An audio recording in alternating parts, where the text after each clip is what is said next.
In this video, we're going to get set up to build and run our first Blazor web app. To get started with Blazor, you're going to want to first go to blazor.net, right there. That's the your magic URL that will take you to the Blazor homepage.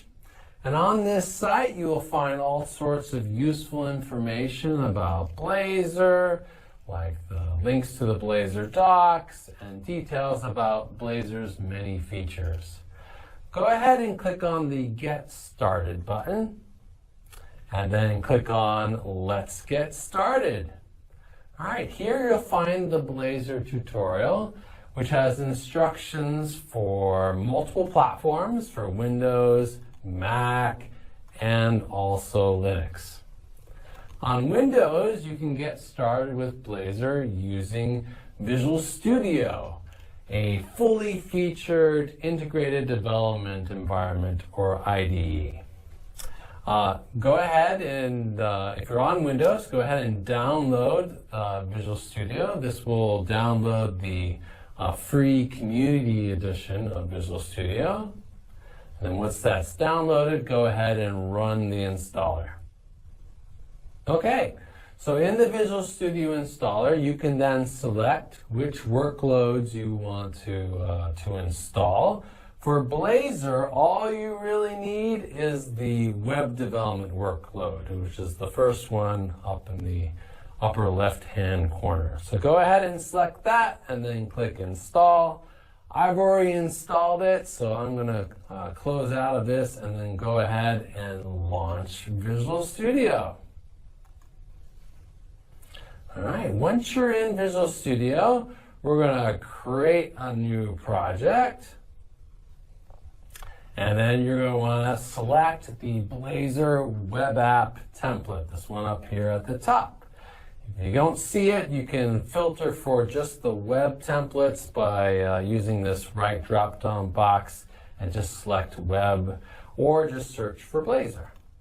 Okay, this is where you can pick where do you want that Blazor web app to go. I'm just going to use the default here, click Next. There are some options we can tweak then with the project. Just leave all the defaults and go ahead and click Create. There you go. You just created your first Blazor web app project. Let's go ahead and run it. To run it, go ahead up to the top and click the green play button, and that will build and run your Blazor web app. Run it in the debugger. Awesome. Okay, there it is over here running. There's our Blazor web app running in the browser. You can see we have a simple web application with a few different pages. On the home page, we've got some static content. We have a counter page with a button that we can click and the count goes up. And then this weather page that displays a table of randomly generated weather forecast data. Now we can snap this side by side. Let's do it side by side with Visual Studio. And Visual Studio will watch our files as we make code changes. For example, let's find that home page and home.razor right there. And we can edit this hello world text, which is right here in this H1 heading. Let's change this to great job. We'll go ahead and save that and then click the hot reload button, that little flame icon on in the toolbar, and there the change has been applied to our Blazor web application. Awesome, so that was easy. Okay, so that's how you can get started with Visual Studio on Windows. All right, but what if you're not on Windows? Well, you can also get started with Blazor from the command line using just the .NET SDK. And we have instructions for how to do that on Mac, on Linux, and on Windows there are instructions as well. You can find them right here at this link right there. If you prefer to get started from the command line using whatever editor you'd like, go ahead and click on that link. And then click on Let's Get Started. Okay, so you're going to want to download and install the .NET SDK. On Windows, you can just download the .NET SDK installer. So I'll go ahead and do that. Great. Once that's downloaded, go ahead and click on it to run the installer. Awesome. And then click Install. Done. Okay. Once the .NET SDK is installed, I recommend, it looks like we still have our running app window open there. We'll close that. Once the .NET SDK is installed, I recommend going to the terminal and just checking that the installed cleanly. And you can do that just by running .NET-version. And this should display the version of the .NET SDK that you have installed. It should be 8.0 or later. If you see that, then you are good to go. All right, and then now we can create our Blazor web app from the command line. To do that, you run the command .NET new, which creates new projects, and then the project we want to create is a Blazor project. You can also then select where do you want the app to go. Like I think I'll make this one I think I was on 4 before, so let's make this my 5th one, Blazor app 5. Go ahead and run that command, and then the .NET SDK will generate our Blazor web app for us. There it is. Well, I guess we have to go into the folder that I just created, and we'll list it right there. Awesome. Okay, now how do we run this? So to run our Blazor web app from the command line, we run .NET run. Okay? That will build and then run the application. Once we see the log output, we can just click on the link, and then there's our Blazor web app that we just ran from the command line. Easy peasy. Now that's really convenient. .NET Run will just build and run the app once. What's even more convenient is instead of doing that, and by the way, we can stop the app by just hitting Control-C. There's another command which is .NET Watch. And what .NET Watch will do is it will build and run the app, but then also watch the files for file changes, and then apply those file changes to the running app as you're making them using your favorite text editor. It will apply them using hot reload or even restart the app if it needs to be restarted. So .NET Watch, super convenient to get your developer workflow going smoothly.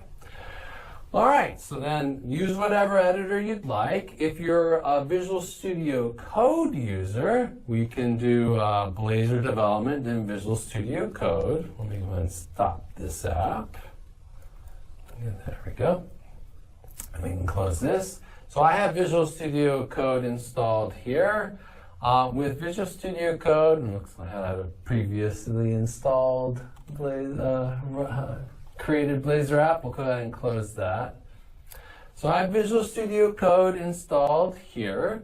With Visual Studio Code, you're going to want to install the C# Dev Kit extension, which I've got right there. And this will give you a really great cross-platform developer experience for C# based apps. Okay, once you've got that installed, then you can click on the File Explorer, and there should be this Create.NET Project button. Go ahead and click that, and it will offer you a list of available .NET projects. You're going to want to select the Blazor web app project, and then we pick where do we want to put it. I'll put it alongside all the other ones that I've just created in my repos folder. Looks like we're up to 5, so let's do Blazor app 6. We'll select that location. Now, Visual Studio Code is then going to ask me to pick a name for my project. Usually I just have that be the same name as the location where it's sitting. And there we go. Now we have our Blazor web app created in Visual Studio Code. And what's nice about having that C# Dev Kit extension installed is that in addition to just like the file system view of the project, I also get this Solution Explorer view, which is like .NET's view of the project, all the files that are actually included with the build, and you can also see all of your dependencies. It gives you a lot of nice information about your project. Now to run this, we can just open one of the C# files and then click the Run and Debug button. Click Run and Debug again to set up the which debugger you want to use. You should pick C#, and then you can select which launch profile you'd like to use. Just select the default, and then this should run our Blazor web app from Visual Studio Code in the debugger. And there it is again, okay? Alternatively, you can run the app using .NET Watch from the Visual Studio Code terminal. And that's really convenient because then you can edit the code and see the changes really quickly. So I'm going to go ahead and stop this, and then let's head over to the terminal. We'll open a new terminal. There we go. And then I'll change into my Blazor app 6 directory. You want to make sure you're in the directory that you want to run, and we'll run .NET Watch from here. And I often will have this running in the terminal in Visual Studio Code while I'm making code changes. Okay, so if we pop this over to the side, and let me make sure I don't have any accidental changes in program CS. There we go. And then if we go to our code in the Solution Explorer, let's bring up again that home component where that heading is being defined right there. Give ourselves a little bit more room. And instead of Hello World, let's put, you did great. Go ahead and save that. And just by saving it, .NET Watch will detect a change and apply it to our running app.